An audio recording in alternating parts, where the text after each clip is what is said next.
बिस्मिल्लाहिर्रहमानिर्रहीम। अस्सलाम वालेकुम नादरीन, आप यूट्यूब चैनल देख रहे हैं। मैं इमरान खान हूँ। पाकिस्तान की फ़ौज के लिए कभी चीज़ें इतनी मुश्किल नहीं रही जितनी अब हो रही हैं, और पाकिस्तानियों की जानिब से ऐसा हो रहा है। ये इंतहाई अफसोसनाक है, और चंद लोगों ने अपनी ख्वाहिशात की तकमील के लिए इस इदारे के साथ ये बहुत बड़ी ज़्यादती की है।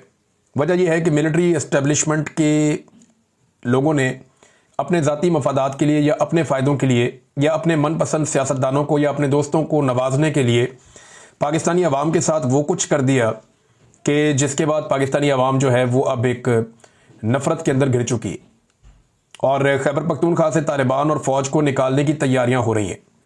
इस सिलसिले में 3-4 चीज़ें हैं जिनमें से कुछ आपको आइडिया है, और कुछ मैं आपको ऐसी चीज़ें बताऊंगा जिनके बारे में आपको अभी तक नहीं पता कि फ़ौज को कैसे खैबर पख्तूनख्वा के कबायली इलाकों से और दीगर इलाकों से निकालने की कोशिश हो रही है। पहली खबर तो यह है कि खैबर के अवाम निकले बहुत बड़ी तादाद में। इसके मनाज़र भी आप देख सकते हैं। इन लोगों ने कुरान पाक अपने साथ लिया, अपने सर पे कुरान पाक उठाए, और बहुत बड़ी तादाद में खैबर के अवाम निहत्ते, और जो तादाद बताई जा रही है 8 से 10 हज़ार लोग हैं। 8 से 10 हज़ार लोग अगर एक सिमत में चलें तो एक सैलाब ही अवाम का होता है जो जा रहा होता है। तो ये लोग पैदल चल पड़े और उन इलाकों की तरफ गए जहाँ पे तालिबान के ठिकाने हैं। खैबर के उन इलाकों में जहाँ पे तालिबान के ठिकाने हैं वहाँ पे ये लोग गए। कुरान पाक इन्होंने सरों पे उठाए हुए थे, और वहाँ जाकर उन ठिकानों के सामने ये लोग बैठ गए, और अपने नुमाइंदों के ज़रिए से इन्होंने तालिबान से मुतालबा किया कि आप हमारे इलाके छोड़ें और यहाँ से चले जाएं, हम नहीं चाहते कि आप यहाँ पे रहें। तो उन्होंने 5 अगस्त तक का टाइम मांगा है। 5 अगस्त तक का टाइम, इसका मतलब है 1 हफ्ते का उन्होंने टाइम मांगा है मकामी लोगों से कि 1 हफ्ते में हम यहाँ से चले जाएंगे। और मकामी लोगों ने यह भी बताया तालिबान को, और उन्होंने ये अनाउंस किया कि जिस तरह अभी हम जाकर बैठे हैं तालिबान के ठिकानों के सामने, और हमने उन्हें जाकर कहा कि हमारा इलाका छोड़कर चले जाओ, हम नहीं चाहते कि आप यहाँ पे रहें। उसकी वजह से बदअमनी पैदा होती है, और फिर सिक्योरिटी फोर्सेस भी इसी बहाने यहाँ पे मौजूद रहती हैं। अब मकामी लोग ये कह रहे हैं कि इसी तरह जैसे ही तालिबान ये इलाका छोड़ेंगे, हम ऐसे ही बड़ी तादाद में इकट्ठे होंगे और जाकर फौज के जो ठिकाने हैं वहां पर बैठ जाएंगे, और उन्हें कहेंगे जी कि आप भी ये इलाका छोड़ें और यहां से निकलकर वापस चले जाएं अपनी बैरकों में या बॉर्डर्स के ऊपर। ये शहरी इलाके सारे के सारे आप खाली कर दें। अच्छा, फौज ने किस कानून के तहत इन इलाकों पे अपना कंट्रोल किया, तो ये मैं अब आपको बताने वाला हूं, और ये बहुत इंपॉर्टेंट है। इसे जरा आप गौर से सुनिएगा, आपको समझ आ जाएगी। खैबर पख्तूनख्वा में एक लॉ है, इसे आप गूगल करके भी देख सकते हैं। इस कानून को कहते हैं actions in aid for civil power. ये 2011 में इसको रेगुलेट किया गया था। उस वक्त आसिफ अली जरदारी की हुकूमत थी, और आसिफ अली जरदारी साहब ने खैबर पख्तूनख्वा के इलाके जो फाटा और पाटा हैं उनमें क़याम अमन के लिए एक मखसूस कानून पास किया था जिसे actions in aid of civil power कहते हैं। यह कानून नाफिज होने के बाद फौज को बहुत सारे इख्तियारात मिल गए थे इन इलाकों में। यानी लोगों को अगवा कर सकते थे, गिरफ्तार कर सकते थे, इन्वेस्टिगेशंस कर सकते थे, हिरासत में रख सकते थे, और वहां पे ऑपरेशंस वगैरह मुख्तलिफ जगहों पे ये अपने आर्जी या मुस्तकिल ठिकाने बना सकते थे। तो फौज को बहुत सारे इख्तियारात इस कानून के तहत मिल गए थे।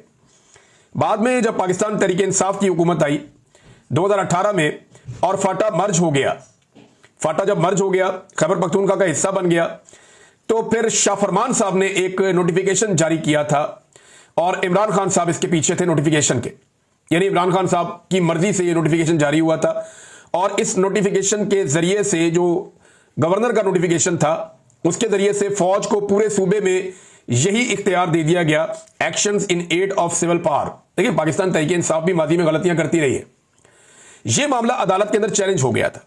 ह्यूमन राइट्स वालों ने, पॉलिटिकल पार्टियों ने जाके चैलेंज कर दिया कि यह बड़ी ज्यादती है। फौज को वो इख्तियारात दे दिए गए हैं खैबर पख्तूनख्वा के पूरे सूबे में जो पहले कबायली इलाकों में उनके पास थे 2011 में, और अब पूरे सूबे में उनको वो इख्तियारात दे दिए गए हैं।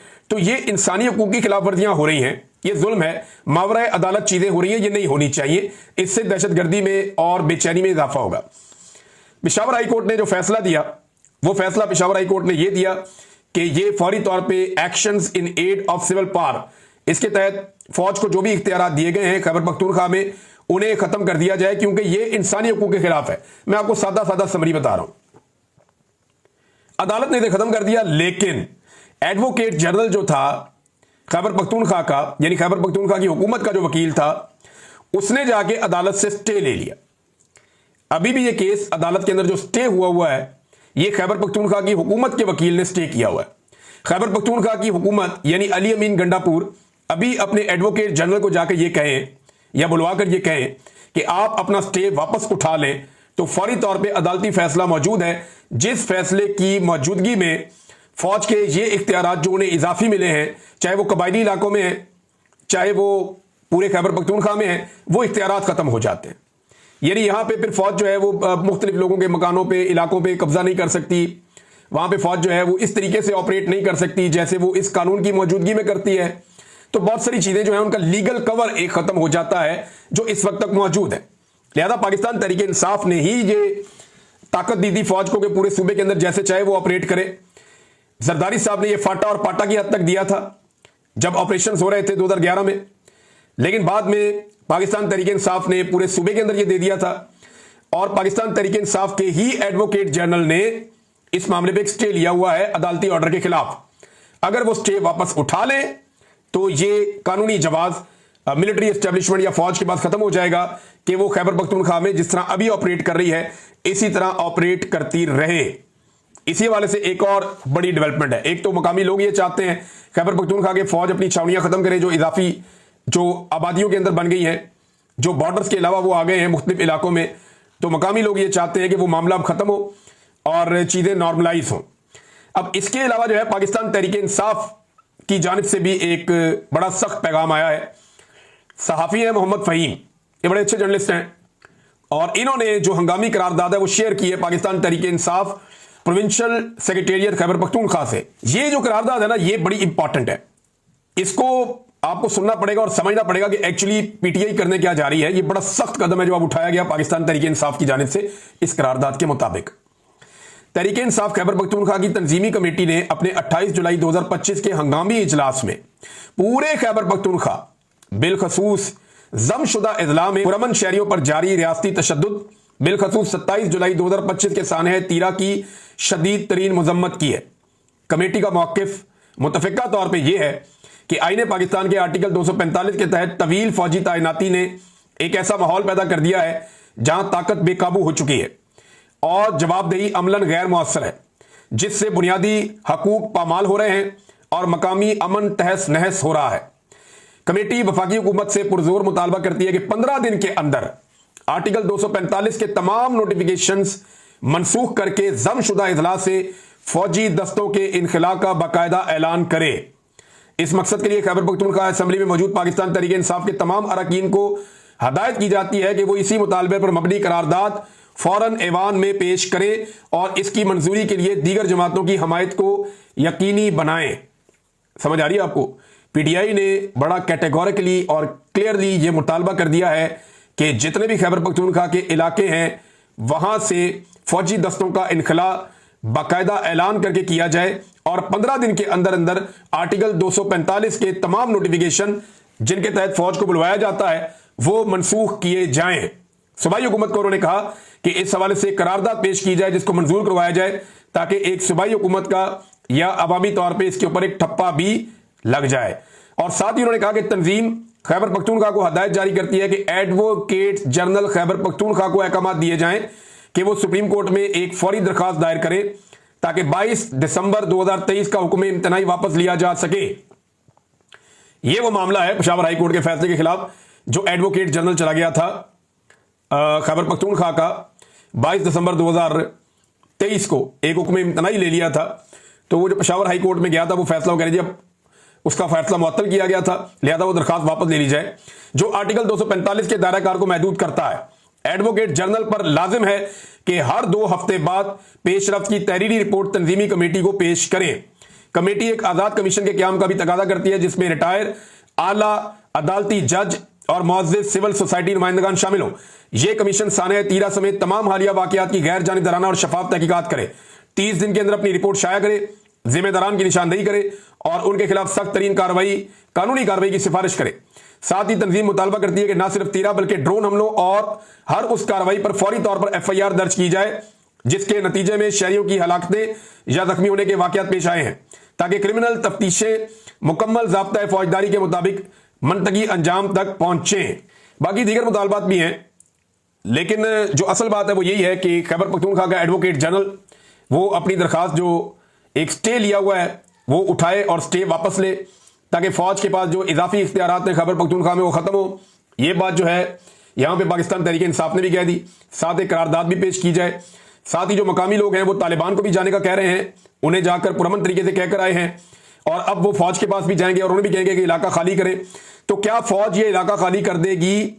देखिए, यहां पे मादनियात पे कब्जे की लड़ाई है। एक्चुअली आपने गौर किया है कि मुझे बहुत सारे लोगों ने ये बात बताई है कि तालिबान फौज को मारते हैं, फौज तालिबान को मारती है, और बाद औक़ात ये दोनों मकामी लोगों को भी मार देते हैं। कोलेटरल डैमेज के अंदर बहुत सारे लोग मकामी शहीद हो जाते हैं, लोग बेघर हो जाते हैं और बेशुमार चीजें होती हैं। लेकिन कभी भी कोई उन ट्रकों को निशाना नहीं बनाता जो यहां से मादनियात लेकर जा रहे होते हैं। मिसाल के तौर पे आज मेरी एक मकामी सियासतदान से बात हो रही थी, उन्होंने बताया कि राजगाल का एक इलाका है जहां दुनिया की बेहतरीन मादनियात मौजूद हैं। यहीं पे कबायली इलाकों में राजगाल का इलाके में दुनिया की बेहतरीन मादनियात मौजूद है। वहां पे मिलिट्री एस्टेब्लिशमेंट ने वादा किया था, वहां पे जो फौजी कमांडेंट मौजूद थे उन्होंने कहा था 15 मई तक हम इस इलाके को खाली कर देंगे, लेकिन अभी तक यह वादा पूरा नहीं किया गया। ये जो राजगाल का इलाका है, यहां के जंगल पूरी तरह तबाह कर दिए गए हैं और यहां से कॉपर लगातार निकाली जा रही है। ये एक बहुत बड़ा कॉपर माइन का एक ठेका है और ये बहुत बड़ी कॉपर माइन है। इसका नाम है मोहम्मद खेल कॉपर माइनिंग प्रोजेक्ट।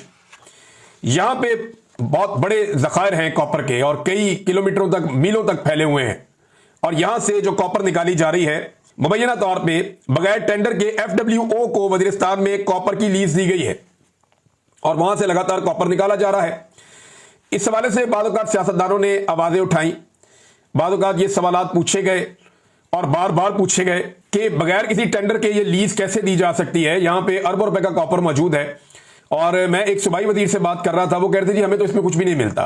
यानी FWO यहां से माइनिंग करती है, यहां से कॉपर निकालती है, कुछ चाइनीज को भी शायद इन्वॉल्व किया है, लेकिन इस पूरे इलाके पे कंट्रोल है, एक तरह का कर्फ्यू लगा हुआ है, मकामी लोग यहां पे जा नहीं सकते और हमें यहां पे जाने नहीं दिया जाता।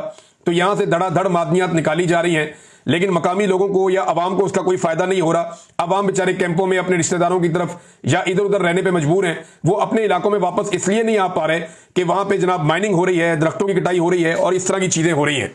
अब ये मकामी लोगों की मलकियत थी, उनकी चीजें थी, तो 2-3 चीजें क्लियर होगी। और ये जो ठेका है, ये ठेका भी कहा जाता है कि पाकिस्तान तहरीक इंसाफ के दौर में दिया गया।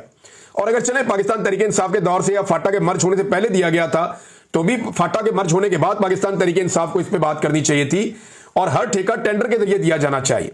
जब FWO को बगैर टेंडर के अगर कोई ठेका मिल जाता है तो इसका मतलब क्या है? इसका मतलब यह है कि आप एक फौज के ज़ेली इदारे को एक ठेका दे रहे हैं बगैर टेंडर किए हुए, बगैर आप कंपटीशन में लाए हुए दे रहे हैं, तो उनका मुकाबला तो कोई और पार्टी कर ही नहीं सकती। कोई प्राइवेट बेचारा इन्वेस्टर या सरमायादार या कोई बिजनेसमैन उनका क्या मुकाबला करेगा? वो एक इदारा है, उनके पास बहुत ताकत है और वो जैसे चाहे कर ले। जैसा कि इमरान खान साहब के दौर में भी ये चीजें ऐसे ही चलती रही और इस दौर के अंदर भी ये चीजें वैसे ही चल रही हैं। लेकिन अब अच्छी बात यह है कि खैबर पख्तूनख्वा के अवाम को भी समझ आ गई है और इमरान खान साहब को भी बहुत अच्छी तरह समझ आ गई है कि पाकिस्तान के मफाद में क्या है और पाकिस्तान की एस्टेब्लिशमेंट पाकिस्तान के मफाद को कैसे इस्तेमाल करती रही है कि ये पाकिस्तान का मफाद है, ये कहकर के अपना फायदा निकालते रहे हमेशा और पाकिस्तान के फायदे को पसे पुष्ट डाला जाता रहा। अब नाज़रीन, जो वादी तीरा का इंसिडेंट हुआ ना, यहां पे पाकिस्तान तहरीक इंसाफ के लोग ये क्लेम कर रहे हैं कि जो पहला जरगा हुआ जिसमें फौजी अफसरान भी बैठे हुए थे और कुछ और लोग भी बैठे हुए थे, ये सरकारी मालकान थे। ये जो मालकान होते हैं ना, मलिक कहते हैं उन्हें, जो सरकारी तौर पे नॉमिनेट किए जाते हैं कि ये यहाँ पे छोटे मोटे सरदार हैं इन इलाकों के, तो ये सरकारी मालकान थे जिनके अच्छे ताल्लुकात सरकार के साथ रहते हैं। और दूसरा शमसुद्दीन साहब थे जो MPA के उम्मीदवार थे फजलुर रहमान साहब के PK 71 से, ये भी उसके अंदर शामिल थे, वहां पे मौजूद थे जरगे में। और ये बार बार सब लोग बता रहे हैं कि फजलुर रहमान साहब की पार्टी ने, क्योंकि जब ये वादी तीरा वाला इंसिडेंट हुआ तो सबसे पहले मिन्नतें की गई फजलुर रहमान साहब की पार्टी की और उन्हें कहा गया जी हमें इसमें रेस्क्यू करें। तो एस्टेब्लिशमेंट ने जब उनका दरवाजा खटखटाया तो उन्होंने जनाब फिर फौरी तौर पर एक जरगा बुलाया और जी पैसे ले आओ, इन लोगों को इतने इतने पैसे देंगे, ये करेंगे। लेकिन लोग बिगड़ गए हैं, लोग अब बात मानने को तैयार नहीं है। खैबर पख्तूनख्वा की गवर्नमेंट ने जो है वो उससे बहुत ज्यादा पैसे भी ऑफर किए, लेकिन पैसों से कुछ होता नहीं। अभी तक FIR दर्ज नहीं हुई। इमरान खान साहब ने कहा था कि हर ऐसे इंसिडेंट की FIR दर्ज होनी चाहिए। एक तरफ जो वजीर आजम है वो ये कहता है कि जनाब ये शरपसंदों ने गोलियां चला के बंदे मारे, तो आज शरपसंदों के ठिकाने पे बहुत बड़ी तादाद में, या जो तालिबान है उनके ठिकाने पे बहुत बड़ी तादाद में अवाम गई है। आज तो किसी को गोलियां नहीं लगी, कल यही अवाम जब गई थी ब्रिगेड हेडक्वार्टर के सामने तो वहां गोलियां लग गई थी। तो हमें यह सोचना पड़ेगा कि अवाम क्या सोच रही है और इदारे क्या सोच रहे हैं और हम किस तरफ बढ़ रहे हैं। चंद लोगों की ख्वाहिशात की तकमील के लिए पाकिस्तान के सबसे कीमती और ताकतवर इदारे को पाकिस्तान की अवाम के सामने लाकर खड़ा कर देना, ये कोई दानिशमंदी या अकलमंदी नहीं है। एक दो लोगों की खुशी के लिए इतनी बड़ी कुर्बानी पाकिस्तान नहीं दे सकता। ये पाकिस्तान को, पाकिस्तान के इदारों को और तमाम लोगों को इसके बारे में जरूर सोचना चाहिए। तमाम दानिश्वरों को इसके ऊपर बात करते रहना चाहिए। गंडापुर साहब को एफआईआर दर्ज करनी चाहिए थी। कल के वाकये की भी, ड्रोन अटैक्स की भी, अभी तक किसी भी ड्रोन हमले की एफआईआर दर्ज नहीं कर सकी खैबर पख्तूनख्वा की हुकूमत, जो कि होना चाहिए था। गंडापुर की जो आखिरी एक प्रेस कॉन्फ्रेंस थी या जो मीडिया टॉक थी, उसको देखकर मुझे महसूस हुआ कि गंडापुर को भी शायद जो एक उम्मीद लगी हुई थी एस्टेब्लिशमेंट से कि ये एस्टेब्लिशमेंट कहीं ना कहीं कोई रास्ता निकालेगी, हमें मजीद दीवार के साथ नहीं लगाएगी, इमरान खान भी बाहर आ जाएगा, मुल्क के लिए शायद कोई रास्ता निकाला जाए और सब आगे बढ़ पाए, तो ऐसा लगा कि शायद गंडापुर भी मायूस हो गया। हो सकता है मैं अभी जो बात कर रहा हूं ये गलत हो, या मुझे धोखा हो रहा हो, या मुझे समझ ना आ रही हो, लेकिन जो बाजार दिखाई दे रहा है, ऐसा लगता है कि गंडापुर भी इस सिस्टम से मायूस हो गया कि यहां सीधी उंगली से घी नहीं निकलेगा, हमें प्रैक्टिकली कुछ करना पड़ेगा या दबाव बढ़ाना पड़ेगा। तो अब आप दबाव बढ़ता हुआ देख रहे हैं, लेकिन इसमें एफआईआर नहीं है, ना किसी ड्रोन अटैक के ऊपर एफआईआर हुई। यानी ये कहा गया कि ये ड्रोन हमला तो तालिबान ने किया, उनके खिलाफ ही दे दें भाई, ड्रोन हमले की एफआईआर तो दें, क्योंकि एफआईआर होगी तो इन्वेस्टिगेशन भी होगी और ये कोई चाहता नहीं है। अब वादिय तीरा का इंसिडेंट हुआ, गोली चली, लोग शहीद हो गए, इसके ऊपर भी एफआईआर नहीं हुई अभी तक। मैंने एक वजीर साहब से पूछा, उनसे मैंने कहा जी मुझे बताएं, सूबाई वजीर हैं, उन्हें मैंने कहा जी आप मुझे बताएं कि क्या कोई एफआईआर अभी तक हुई है, तो उन्होंने मुझे साफ जवाब दिया कि जनाब अभी तक कोई एफआईआर नहीं हुई। और निज़ाम इंसाफ की सूरत हाल नाजरीन पाकिस्तान में कुछ ऐसे है कि बरियत की दरखास्त दी हुई है इमरान खान साहब की जानिब से, 7 महीने हो गए हैं। ये सहाफ़ी एहतशाम कियानी साहब की खबर है। वो ये कहते हैं कि 7 महीने तक एक भी बाकायदा समाअत ना होने का एक मुनफरिद रिकॉर्ड कायम हो चुका है पाकिस्तान में, जो इससे पहले कभी नहीं हुआ था। इमरान खान और बुशरा बीबी की तोशाखाना 2 केस में बरियत की 22 जनवरी को दायर होने वाली दरखास्त पर आज तक बाकायदा समाअत ही नहीं हो सकी। अंदाजा कीजिए नादरीन, ये पाकिस्तान में इस वक्त कानून है, इंसाफ है, क्योंकि पाकिस्तान की जो सबसे ताकतवर शख्सियत है इमरान खान साहब उनके खिलाफ है, फील्ड मार्शल आसिम मुनीर साहब, और आसिम मुनीर साहब इमरान खान साहब के खिलाफ है। इन दोनों की लड़ाई के अंदर अवाम भी पिस रही है, इदारा भी पिस रहा है। मैं सिंपल अगर आपको करूं तो मामला यह है कि लड़ाई हाफिज सैयद आसिम मुनीर साहब और इमरान खान साहब की है। इमरान खान साहब एस्टेब्लिशमेंट के सामने घुटने टेकना नहीं चाहते, और आसिम मुनीर साहब को ऐसा लगता है खतरा है कि इमरान खान साहब आ गए तो उनके लिए अच्छा नहीं होगा। लिहाजा ये दोनों इस लड़ाई के अंदर अवाम पिस रही है और इदारा भी पिस रहा है। हालांकि ये लड़ाई बनती नहीं है, एक कौमी सत्ता का लीडर है, पाकिस्तान का साबिक वजीर आजम है, और एक सरकारी मुलाजिम है, लड़ाई तो बनती नहीं है। लेकिन फिलहाल एक जिदबाजी के ऊपर मुल्क चल रहा है, और इस नफरत के साथ तो एक दुकान नहीं चलती जिस नफरत के साथ इस वक्त मिलिट्री एस्टेब्लिशमेंट इस मुल्क को चलाना चाहती है। तो नाज़रीन अब तक के लिए इतना ही, अपना ख्याल रखिएगा, अपने चैनल का भी। अल्लाह हाफिज।